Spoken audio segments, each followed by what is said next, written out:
AEW Revolution 2025. Now, AEW, I've enjoyed them because there's a good alternative against WWE. Mainly because WWE mostly has been bad, like since like fucking barely recently, like 2 years ago. It's been finally good. But competition always ensures that both companies do the best of their abilities with their jobs and make a better product. So, this isn't my first AEW show. I attended Full Gear 2023 in Inglewood. Fun show, except for the main event. But it was fun. But here we go. I might as well just review this one because, you know, I was there. I had a good time. And I really want to talk about the main event and rant about it. So let's start off with the pre-show matches. Commander and a Hologram versus Lee Johnson and Blake Christian. Now, I enjoy Commander. I enjoy Hologram. And I also enjoy Blake Christian. I'm one of the only few people who like Blake Christian. Vanilla Baby. Yeah. By the way, that match, it's a pre-show match. It's fun. It's heat. You know, give very good heel work by Lee Johnson and Blake Christian. Commander and Hologram, show stealers, great luchadors, fantastic work. And I'm so glad that they're on pay-per-view. Next, we had an 8-man tag match between Daniel Garcia and the Undisputed Kingdom versus the Shane Taylor Promotions. Now, this one's heatless. It's 9 minutes, and I didn't think it went on for very long. It was just there to see, hey, look, guys, it's the Undisputed Kingdom and Daniel Garcia. You guys forget that he's our TNT champion? Yeah, I know he's defended on Collision a lot, but I only watch Dynamite most of the time because Collision's like at Saturday night, and I usually work Saturday nights. So I only could catch like Wednesday night Dynamite, and I don't really see Garcia on that show that much. But this match seems to set up Adam Cole versus Daniel Garcia for the TNT Championship. But let me ask you this. Why didn't they just wrestle on pay-per-view, right? Why couldn't Daniel Garcia defend against Adam Cole instead of a heatless 8-man tag match? Well, I don't know. You know, that's just my opinion. Next, we had Big Boom AJ and the Conglomeration, which is Orange Cassidy and Mark Briscoe, and versus Johnny TV and Eminem Collection. And this match was fun. It was good seeing Big Boom AJ. I love seeing Orange Cassidy, and especially Mark Briscoe. Fuck yeah, Mark Briscoe. Love that match that you had with Samoa Joe at the Ring of Honor show. Awesome. And also, he was an awesome tag team with his brother. Rest in peace, Jay. And yeah, Johnny TV and the Eminem Collection, they're over. They're good heels. But they're fun heels, you know? So this is the perfect type of people to go up against the Conglomeration and Big Boom AJ. Perfect pre-show opener match. And then we had Jericho versus Gravity. And the match didn't even fucking happen. It ended in a DQ off rip. Or like the match was thrown out before it even started. And I was just there. I'm like, oh, fuck me. I have to watch a Jericho match. And then Jericho just jumps Gravity. I'm like, oh, fuck no. Okay. Well, it's just a DQ. Fuck it. I'm going to go to the restroom. Fuck this shit. Yeah. Jericho in the big 2025. Please retire. You're useless. You really don't bring anything. You're just a leech. You leached off Bandito with that awesome thing that Bandito had with fucking Brian Keith on Collision. No, and Jericho's like, you know what? I'm going to do that. But worse. You know, Jericho's just a leech. He doesn't have that ick anymore. He's non-talented.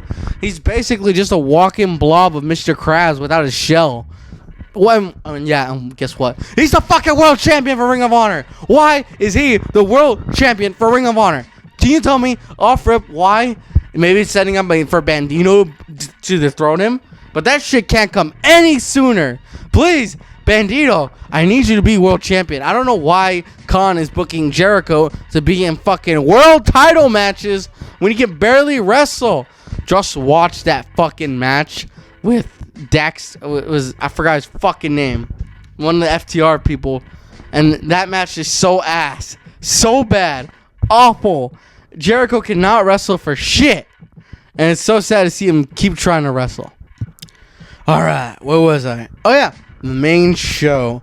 So the opener was Hangman Adam Page versus MJF. And I gotta admit, this match was fucking awesome. They have a good chemistry. MJF being a huge douche, he connects very well with the audience. Even fucking teabagged Hangman. I was like, damn, that's disrespectful as fuck. And honestly, as the match was going, I was hoping that Hangman wouldn't lose his control. And, 'cause lately he's been, like, angry and just, like, he loses matches all the time, He lost against Jay White twice on pay-per-view because he just cannot control himself. He's like the perfect anti-hero, right? But no, I was so happy when Hangman fucking beat MJF. Clean, might I add you. Clean, and I fucking loved it. Good on MJF because it helps him a lot because lately his character's been stale, so having this helps him a whole ton. No idea why it started with Jeff Jarrett, but whatever. And Hangman, oh my god, Hangman needed this badly. I mean, sure, he had that awesome Texas death match with fucking Christopher Daniels, but I just think that he needed like a huge win on pay-per-view, and this was the way he did it. Fun. And it was also not very long, so it was good.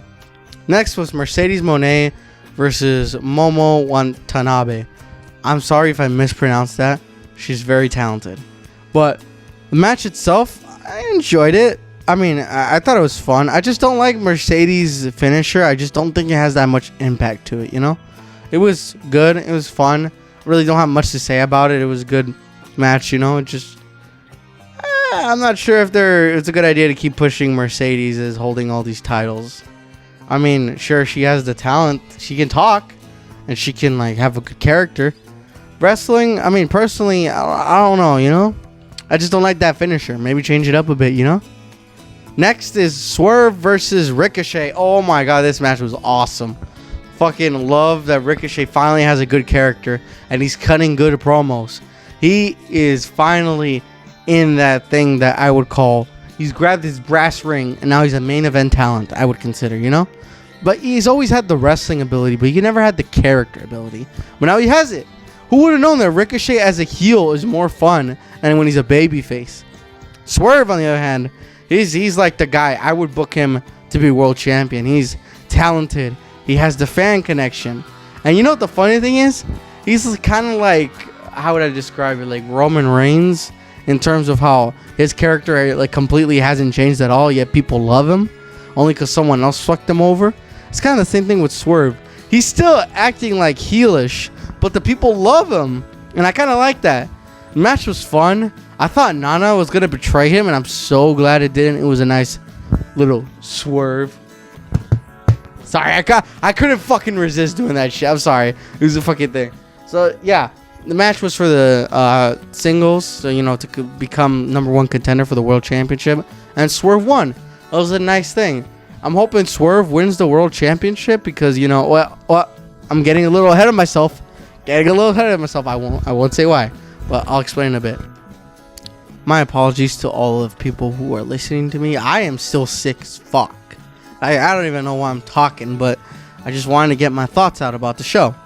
Next was Brody King versus Kazuchika Okada. I'm so sorry if I pronounced the name wrong, but Okada, fucking Rainmaker Okada is amazing, dude. He is talented as fuck. And he has a protected finisher. It's amazing. And he's also has his little gimmick where he's heelish. He's like, bitch. It's awesome. It's fun. And Brody King, he's a great wrestler. He used to be the House of Black. I'm not sure. I think Aleister Black is gone now. So he's kind of on doing his own solo thing, which I kind of like. And yeah, this match was hard hitting. Brody was like fucking dominating most of the match. And Okada was playing a little more smart. And he was doing the heelish tactics, which I liked. Because I'm like, oh, Brody, he can't beat Brody by just doing normal things. He has to cheat. And yeah, Okada won using the Rainmaker. Pretty fun match and a good, Plata Kenzer.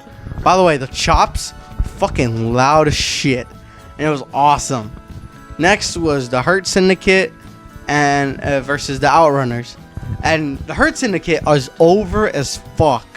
I did not expect them to be over. They're heels, but they're fun heels. They're like, oh man, I hate you guys. You guys are so fucking cool. I'm gonna keep fucking cheering you guys. We hurt people. It's awesome. They have that fucking it factor to them. They're dominant. They're fucking exhilarating. They're fun to watch, and they haven't lost a step at all. And yeah, this match was basically a squash fest, but it was fun, People like the Outrunners, Turbo Floyd and Truth Magnum. They're fun. fun gimmicks. But obviously, the Hurt Syndicate is on fire right now, so it was gonna be a no-brainer. It was obvious that the Hurt Syndicate would win, because I guarantee you that if the Outrunners won, I bet people wouldn't be cheering as loud as if the Hurt Syndicate won. And I would know, because people love the Hurt Syndicate, so it was good. Next, we have the Hollywood ending.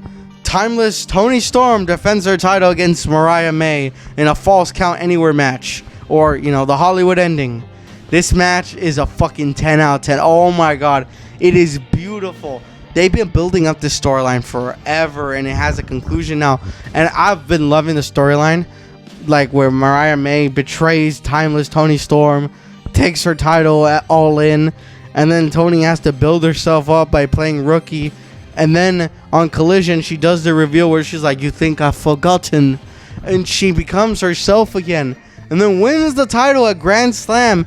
And here's the finale at Revolution. And oh my god, I fucking loved it. This should have been the main event. It's fantastic. So much heat for Mariah May. Both of these ladies bloody themselves up, take crazy bumps, real glass. And of course, how could I not love the final image of Toni pinning Mariah May, both bloodied up, and Toni, despite everything with her differences with Mariah May, still stays with her while she's getting pinned. And it's beautiful. And then the screen pops up, the end. I'm like, oh my god, 10 out of 10. I love these wrestlers. They're fantastic. Should have been the main event. Next is another fucking 10 out of 10 match.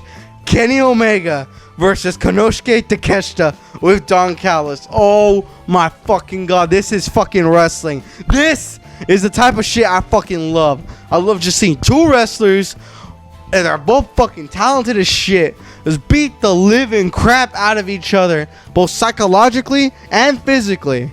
And oh my god, everyone loves Omega in the crowd. Omega is over as fuck, and yeah, rightfully so. Guarantee you, and I hope this never happens, that they should never turn Omega heel for the rest of his career, because man, he is such an amazing babyface. And it's amazing because Konosuke Takeshita is the big heel, the monster heel. He is fucking powerful. Blue Thunder Bomb, crazy power bombs, and fucking insane tactics. And also Don Callis cheating and pissing off the crowd a lot. Fantastic heel work. And then there was a table spot, and I'm like, wait a minute. This isn't no disqualification. And like everyone was like, what the fuck is he doing? And then you realize, oh, Takeshita pulled that out so he can hurt Kenny Omega in his stomach by not breaking the table. I'm like, oh my god, that is fucking brilliant as fuck. I love that, because Kenny had fucking some of his stomach taken out when he had that issue back at like around Full Gear. And yeah, obviously they said that he couldn't wrestle because it was like a very dangerous condition. I forgot what it is. I'm sorry guys, but it was so good that Omega can wrestle now, and I'm so glad that he won this match. And the way he won it, fantastic. Omega was hurt badly. He couldn't hit the one-winged angel as much as he wanted to. He tried, and God knows he fucking tried. And then Takeshita tried to hit it too. It didn't work. But then Omega catches him in a roll-up, a very good roll-up. 1, 2, 3. The crowd goes fucking crazy, and Omega defeated Takeshita clean as a whistle. And I'm like, oh my fucking god, you couldn't have asked for a more perfect match. It started off slow, like rightfully so, punching right there, but then just build it up more and more and more and more, and then it had that explosive finale. The type of stuff I love is like after a very long match, then it ends in a roll up and then it explodes. The crowd loves it. That's the type of shit I love. It's like, oh, when is the match gonna end? And all of a sudden roll up and everyone's like, fuck yeah, yeah. I was so happy Omega won. He fucking deserves that shit. But props to Takeshita and Don Callis for doing amazing heel work. No idea where the story goes now. Is it over? I'm not sure, but hopefully Omega has a really good run. And for Takeshita, I want him to move up to the main event scene, because my god, he fucking deserves it. He deserves the whole world and more Cinnabuns as well. Next, we have Will Ospreay versus Kyle Fletcher in a fucking steel cage match. Good God. Let me talk about steel cage matches. Steel cage matches are, in my opinion, a very controversial fucking stipulation. Because I don't like the idea of just walking out the door to win the match. I think it's very lame. But I like the idea of it, like, just being like, oh, you guys can't leave. You know, the only way to get out is by climbing on top. I like that. It gives them more effort just to climb up. Because if they're just walking through the fucking door, who gives a shit? It's just like, it doesn't matter, you know? But them having to walk, like, climb up the thing is awesome. But yeah, Ospreay and Kyle Fletcher. These guys have what I would consider, like, great chemistry. These guys know each other so well, countering their finishers, countering each other's moves. And then Fletcher telling him, I fucking hate you. I hate you. And then Ospreay just fucking hitting him with the hidden blade. It was fucking awesome. And then the Styles Clash on the thumbtacks. The fucking Spanish fly off the fucking cage. I was like, oh my God. I was concerned if any of them were going to fucking have an injury or something. The part I didn't like that much was that I think that Kyle Fletcher kicked out of way too many stuff. I know they're trying to build them up, and I know they're trying to build up Ospreay for the main event scene as well, but I don't think it's a great idea for them to kick out of so many fucking things. The match was 29 minutes, but rightfully so, it deserves every single minute of it, and it was fun as fuck. Don't get me wrong. And with the Mark Davis intervention, like, interference thing, I'm not a big fan. Honestly, I was so fucking out of it. I was like, what? Who is that? Who is that? Who's that? And then a fucking audience person told me, oh yeah, it's Mark Davis of United Empire. And I'm like, oh my fucking God, I should have got that shit. Because I was so confused. I was like, who the fuck is that? And then I realized, oh yeah, they had that angle where Mark Davis turned on Will Ospreay, which makes sense, you know? But I don't know. But then again, that interference did serve purpose to get the weapons into the ring. And then that shout out to Cactus Jack by Will Ospreay where he looks at the camera and does bang bang. I'm like, oh fuck yeah. You know, it makes me so happy when people understand, oh yeah, this is a callback. Hey, this is a reference. You know, it's like subtle stuff, you know? It's still fun. Kyle Fletcher, future world champion, definitely. Ospreay, give him the world title. Give him the world title because what the fuck is the main event? Here we go. This is what I wanted to talk about. Jon Moxley versus Cope. Edge. Adam Copeland. So, listen. Okay, let me explain what's happening here. Maybe Tony thought that putting the world title at the final match is because the world title is the most significant title. Or he thinks that the Death Rider stuff is very important. Well, I'm going to tell you something, Tony. I do not want the final match of the fucking show to be a 51-year-old man trying to fucking defend the honor of AEW against the Death Riders. And look. The Death Rider stuff is fucking horrible. I think it's just the same angle over and over and over again. We're taking over AEW. We're gonna make it my way. You know, and shit like that. It's just lame. And look, I like Moxley, right? But I don't like his current angle right now. I don't like his heel character. I don't like anything that's happening right now. It's just boring. And the match itself, boring. Oh my God, these two have anti-chemistry. I'm not sure if it's because Edge is still like maybe like, oh, after the fucking leg injury, like it's he can't wrestle very well right now. Well, I don't care. Don't put him in the main event scene then. This match was slow. It was beatless. The crowd was dead. And sure, you could say, oh, it was after the Will Ospreay match, you know? Could be because of that. But let me explain something to you. Maybe follow it up with a good match. I don't know. Why should we even try at this point, right? Look, I don't understand what's going on through their mind because the whole show, as much as there's some flaws in it, it is amazing. The main, like, there should be better people in the main event scene than Moxley and Cope. And then the crowd finally gets high, like, you know, oh, we're finally into it when Christian Cage shows up, cashing in his casino gauntlet thing. And I'm like, yes, Yes, that is exactly what I wanted. And I was finally into it. Christian shows up, signs the paper, goes in, and fucking spears Edge, and then he fucking pins him 1, 2. Moxley grabs him by the fucking throat. I'm like, no, what are you doing? And then I was like, wait. Oh my god, this could be genius. Because then I see Christian try to put his hand on Cope, and I'm like, oh, now that's what I want. I want it to be like, oh, Cope, Christian wins because he still had the hand on the thing. I thought it was gonna lead to that, but no. Moxley just chokes him out. Boom. Mox retains. Excuse me. Let me just Tony, come here. Tony, listen. Why would you build up Christian Cage to have the fucking casino gauntlet thing if you're just gonna make him lose it? You've been building this up since All In, and you're just telling me that the whole thing was just for Christian to just lose it in the end? What is this, WWE 2019? What is this, Baron Corbin cashing in on Jinder Mahal type shit? It's bad booking. And you know what the sad part is? There had been no considerably bad booking aside from the Jericho stuff. But Jericho is already a thing of it, itself, right? Jericho booking is kind of its own thing. The Jericho Vortex, right?